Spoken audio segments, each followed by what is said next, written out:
His eyes fell on the fake black scythe, a sinister smile spreading across his face. "How are you?" The fake black scythe barely hesitated before nodding. "Okay?" But before he could continue, another voice cut through the tension. "Wait!" All eyes turned to Ryu, who had been silent until now. The interviewer's eyebrows rose in curiosity. "What is this?" Ryu slowly took a step forward, his gaze uncomprehending. Then, in a calm voice, he asked, "Can I have this?" The interviewer's face lit up with curiosity. He hadn't expected that. "Oh." He turned to the fake black scythe. "Are you willing to give up your turn?" The fake black scythe merely shrugged. "Do whatever you want." As Ryu walked past him, Kim gave a smug smile. "Good job," he sneered. "You're doing me a favor." Ryu turned his cold gaze on him and replied in an emotionless tone, "Thank you. I'll make good use of the cloning rune." The smile on Kim's face faltered.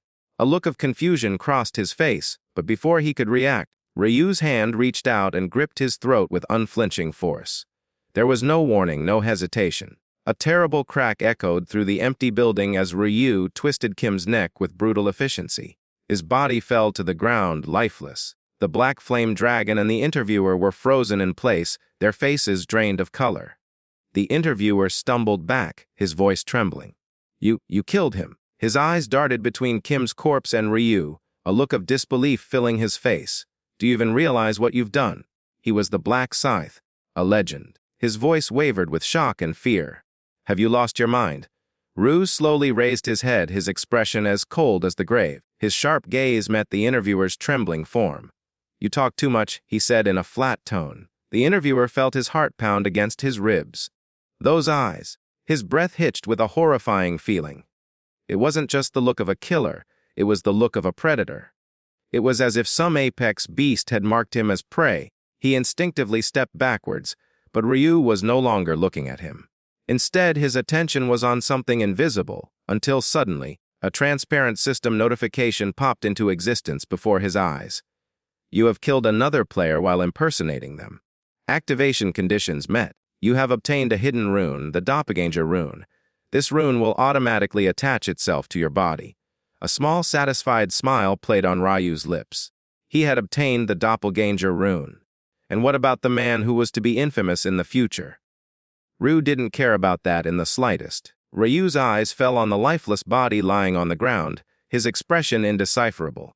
His decision to impersonate Little Cuckoo proved far more beneficial than he had expected. The interviewer, now seething with anger, turned toward him, his voice shaking with rage. "Little Cuckoo, tell me about yourself. Why did you kill Black Scythe?" Ryu, unperturbed by the explosion, reached into his coat and pulled out a white mask.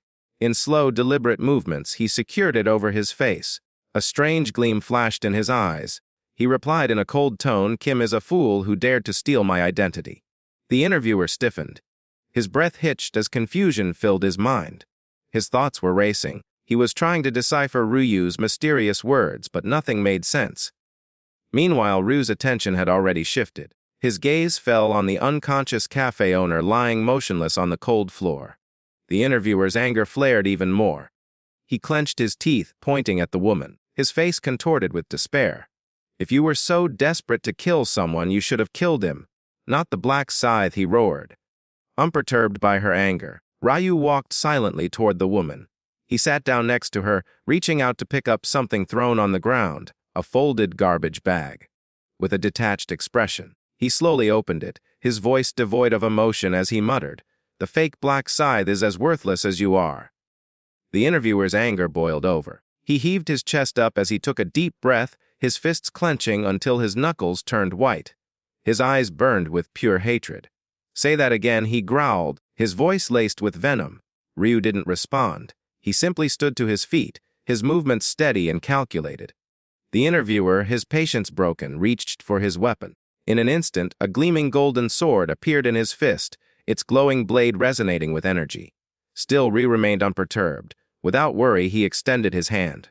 A dark, ominous energy began to swirl around him, his presence thick with an unnatural darkness.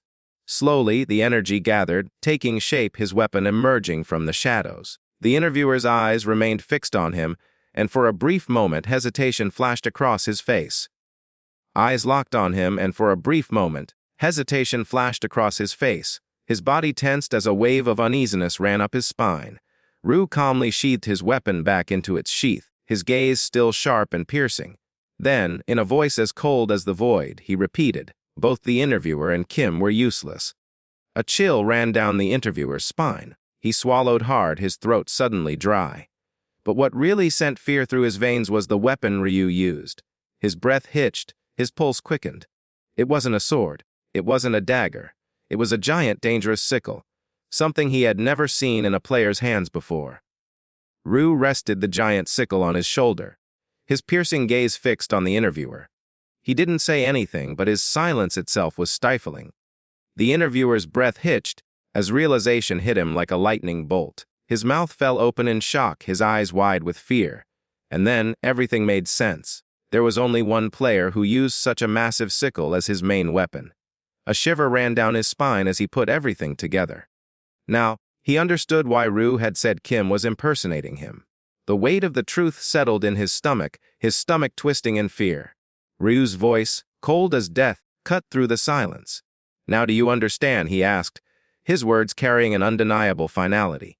"Now do you realize who the real Black Sickle is?" The interviewer stumbled, his legs almost giving out from under him. His chest was heaving up and down rapidly, as he was completely panicked. He had been playing with a demon all along, completely oblivious. Rue's lips twisted into a faint, mocking smile. "I'm sorry," he said, bowing his head slightly. "I lied."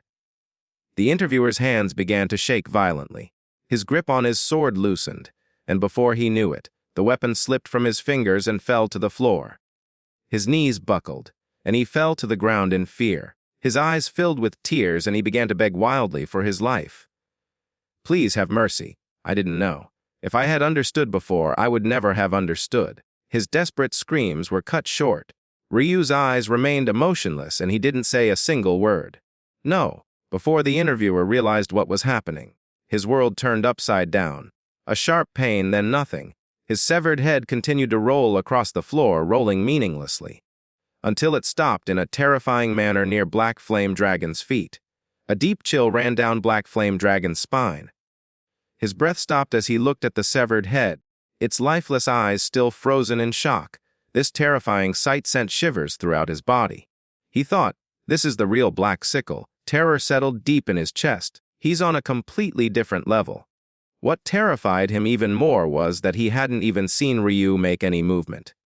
He had only seen the interviewer's head hit the ground. By then, the blow had already been struck. Ryu slowly raised his gaze, making eye contact with Black Flame Dragon.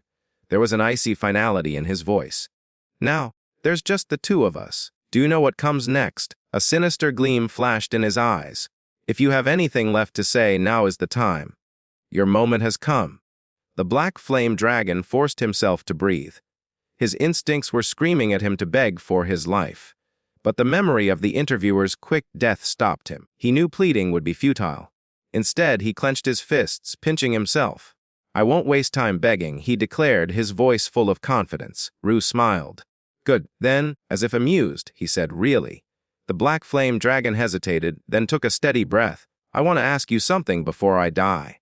Ryo tilted his head. "Go ahead." The Black Flame Dragon's voice was steady but full of curiosity. "Why did you hit me 5 times in the 4th round when we first met?" "I just want to know." Ryu's response was immediate and sharp. "To keep you under control." The Black Flame Dragon blinked. "To keep me under control," his brows furrowed. "But why?" Ryu's expression remained ambiguous. "Because out of everyone there, you showed potential. I had to make sure you didn't interfere with my plans." Something loosened up in the Black Flame Dragon. He hadn't realized it before, but hearing that answer made him feel a strange sense of relief, like a weight had been lifted off his shoulders. So that's why. For a moment, he almost felt at peace. Came Ryu's voice, cutting through his thoughts. "Any more questions? If I finish you off right now, will you have any regrets?" The Black Flame Dragon hesitated. Fear gripped his throat, but he had already decided begging was useless. Instead, he swallowed his fear and mustered up the courage to ask one last thing. "Why do you want to kill me?" he asked. "What have I done?" Ryu's expression turned as cold as ice. "Because you're trash," the Black Flame Dragon stiffened. "Me? What have I done?" Ryu's gaze darkened. "Aren't you here to kill that woman?" The Black Flame Dragon hesitated before answering. "Yeah, but I haven't really done anything yet." A look of irritation appeared on Ryu's face. His voice turned shrill. You think that changes anything? Ryu's expression darkened, his voice cutting through the silence like a blade. You didn't do anything. You just stood and watched, like a useless bystander. Do you think that makes you innocent? Standing by silently while a crime is being committed is just as reprehensible as committing the crime. So you don't deserve to get away with this crime. The black flame dragon clenched his fists, his lips tightening. He wanted to argue, but he couldn't find the words. His silence only confirmed his guilt. Ryu exhaled sharply and spoke again a moment later. Okay, I'll give you a chance. Unlike the others, you're not completely beyond redemption. Your greatest crime is your inaction. So tell me, do you understand what this means? The black flame dragon hesitated before nodding. Yes, I understand. Ryu bowed his head slightly. Good. Then let's make a deal. If you want to get out of here alive, empty out everything you have. Right here, right now. For a moment, the black flame dragon stared at him confused. But when he realized Ryu was completely serious, he quickly began removing items from his inventory. His survival mattered more to him than any treasure. Ryu's eyes fell on the growing pile of loot. His interest piqued. Not bad, he thought. Orange marble stones, yellow marble stones, and even some sellable equipment. Not as valuable as black gold ore, but still a decent haul. That's it, the black flame dragon said quickly, feeling the weight of the situation. Even the equipment I had, I swear I have nothing left. Ryu looked at the pile and smiled. If I sell all of this, I can easily get 2,000 gold, more than I expected from him. Still, instead of taking everything, he casually picked up a few marble stones and some equipment, and stored them in his inventory. The black flame dragon blinked in confusion. That's it, you're not taking any more. Ryu shrugged. No need. Keep the rest. It was a calculated move. The gear he had snatched from the corpses around them wasn't worth looting. It wouldn't sell, and Ryu had already decided he wouldn't waste time on unimportant pieces. He had already killed them without hesitation, because he knew they didn't have anything valuable. Realizing what had just happened, Black Flame Dragon cautiously asked, "So does this mean you're letting me go? You're keeping your word?" Rao nodded slightly. "Yes. A promise is a promise." Relief washed over Black Flame Dragon's face, and he took a deep breath. "Thank you. Seriously, thank you." Ryu's tone remained cold as he said his last words. "Leave differently from now on. Whether you clean up this mess or let it stay that way is your problem, not mine." Black Flame Dragon nodded seriously. "I will." However, Ryu had already decided he would deal with that woman himself. The Black Flame Dragon hesitated before speaking. "I can help." But Ryu immediately stopped him, his voice as cold as ice. "Forget it. How can I trust someone like you? Just go away." The Black Flame Dragon bowed his head. "Got it." As he turned and took his first steps to leave, a deep sense of relief filled his entire being. "I'm alive," he thought, barely believing it. "I was sure I would die today, but he actually let me go." Another thought came to his mind. Maybe the Black Scythe isn't as ruthless as the rumors say. I expected him to take everything from me, yet he only took a few stones and some gear, losing a few items I bought from the shop to save my life. That's a fair deal. Still, as he walked forward, an uneasy emptiness began to fill his chest. It slowly turned into anger. Was this really fair? Just because I stood back and did nothing, I had to suffer such humiliation. His hands clenched into fists, his frustration growing with each step. Then, almost unconsciously, his gaze shifted back to Ryu. From behind, the infamous Black Scythe didn't look as scary. He looked weak. Even though he's strong, he's a human just like me. If I attack him from behind, won't he die like anyone else? The thought took root in his mind, spreading like wildfire. The Black Flame Dragon felt his grip on his axe tighten, his pulse quickening with anticipation. This is my chance.